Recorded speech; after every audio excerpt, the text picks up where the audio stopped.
Esse piloto automático é poderoso porque trabalha nas margens da sua atenção. Ele decide quando você abre a geladeira só para olhar, mesmo sem fome, quando você diz sim a um convite que contraria seus objetivos, quando desliza mais 15 minutos no feed, jurando que serão só 2. O cérebro adora atalhos, são eficientes, economizam energia. Porém, a mesma capacidade de economizar esforço o transforma em refém dos caminhos já trilhados. Aquilo que se repete com constância acaba se tornando crença profunda.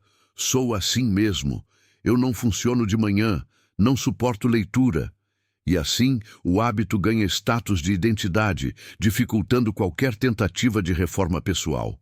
A chave, então, está na vigilância dos detalhes. Pequenos desvios conscientes, trocar o celular por um caderno ao acordar, respirar fundo antes de responder um e-mail, caminhar 5 minutos em silêncio antes do café parecem insignificantes, mas têm o poder de quebrar o ciclo. São sementes de transformação plantadas na terra invisível da rotina, porque enquanto você dorme, seus hábitos estão acordados, reorganizando o script da sua vida. E ou você os programa com intenção, ou será programado por eles. O futuro não começa um dia. Ele começa agora, no modo como você vive cada instante despercebido. Imagine seus hábitos como sementes enterradas num jardim que continua florescendo mesmo quando você não está olhando. Algumas brotam em flores perfumadas.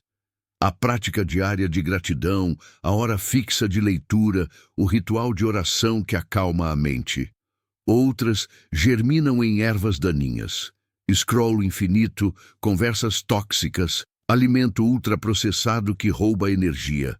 Se o terreno for deixado ao acaso, as ervas se espalham com incrível velocidade e você acorda meses depois, tentando entender por que sua saúde despencou. Suas ideias evaporaram, seus relacionamentos murcharam. O destino não se desvia daquilo que você cultiva, ele brota diretamente dessa terra. A neurociência mostra que sinapses reforçadas se tornam autoestradas dentro do cérebro. Cada repetição reveste o circuito de mielina, aumentando a velocidade do sinal elétrico e dificultando o abandono daquele trajeto. É por isso que velhos hábitos parecem ter vida própria. Eles contam com infraestrutura robusta, enquanto os novos ainda lutam por espaço, como trilhas de terra competindo com avenidas iluminadas. Some-se a isso o sistema de recompensa que libera dopamina sempre que concluímos algo prazeroso, mesmo que insignificante, e temos a receita perfeita para permanecer estacionados em velhos padrões. Entender esse mecanismo não serve de desculpa, mas de mapa. Se hábitos são construídos biologicamente, também podem ser reconstruídos. Considere 2 colegas que saem da faculdade com empregos parecidos. O primeiro decide ler 20 páginas de um livro relevante todas as noites antes de dormir. O segundo prefere episódios aleatórios de série acompanhados de snacks. No primeiro ano, a diferença parece mínima. Alguns artigos a mais na conversa, um pouco mais de sono perdido para o seriado. Depois de 3 anos, o leitor acumula cerca de 70 livros, fonte de repertório, vocabulário e criatividade.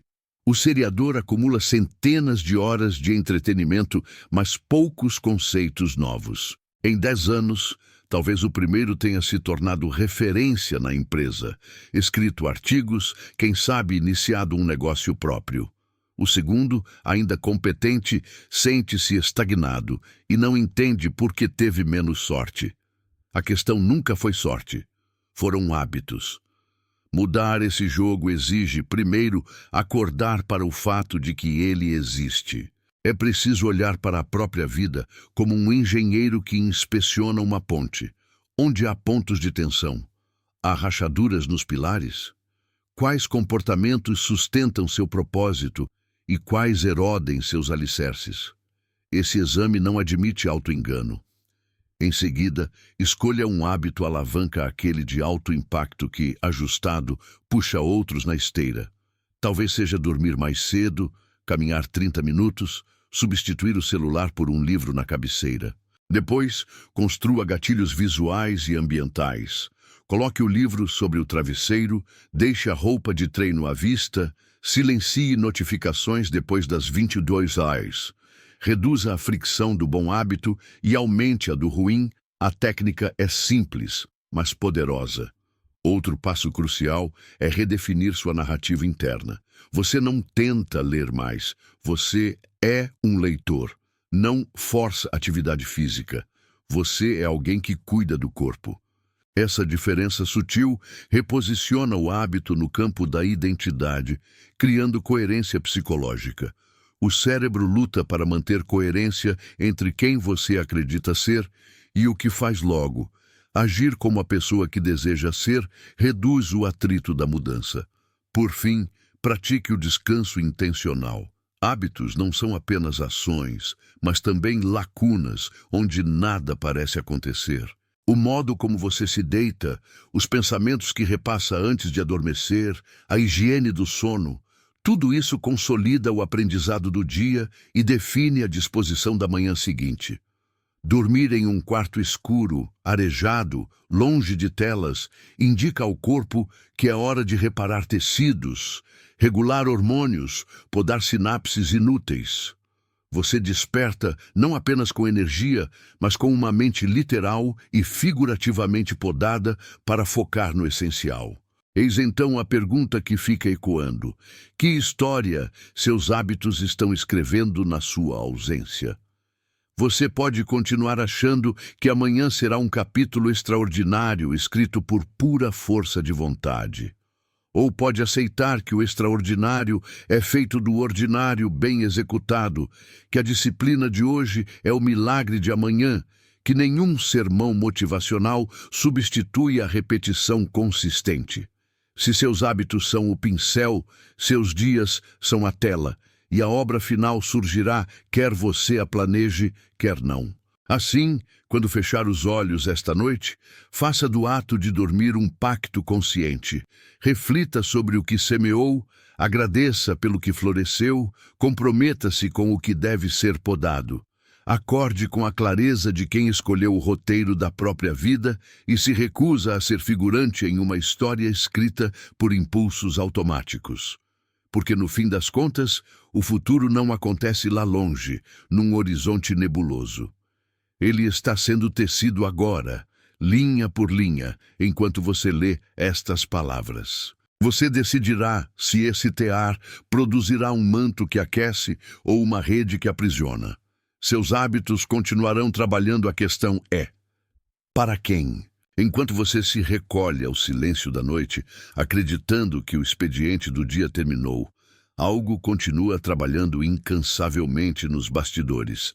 Seus hábitos. Eles não pedem folga, não reclamam de horas extras e tampouco buscam reconhecimento.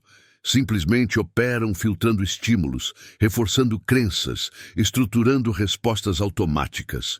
Sem que você perceba, vão moldando dia após dia o contorno do seu amanhã. É tentador imaginar que o futuro se decide em grandes eventos, em epifanias luminosas ou na rara combinação de acaso e genialidade. Mas esse romantismo não sobrevive a um exame honesto da realidade. O que realmente ergue ou derruba o castelo da sua vida são os pequenos gestos repetidos, as escolhas miúdas, escondidas no tecido da rotina, as decisões aparentemente sem importância que executamos quase adormecidos. São elas que definem se você está construindo ou sabotando seus próprios sonhos, mesmo sem perceber. Repare no primeiro minuto do seu dia.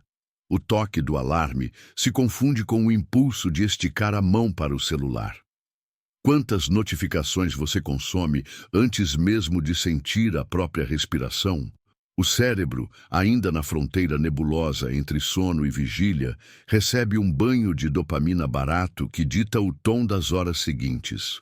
Talvez você deslize até a cozinha, tentando despertar com cafeína e noticiário caótico. Talvez já abra o e-mail, inaugurando um ciclo de ansiedade que ninguém pagou para você viver. Ainda assim, costumamos chamar isso de rotina normal. Só que normal não significa inofensivo. Cada microação está registrando preferências, fortalecendo circuitos neurais, estabelecendo padrões que se repetirão amanhã e depois, sem pedir licença à sua versão consciente.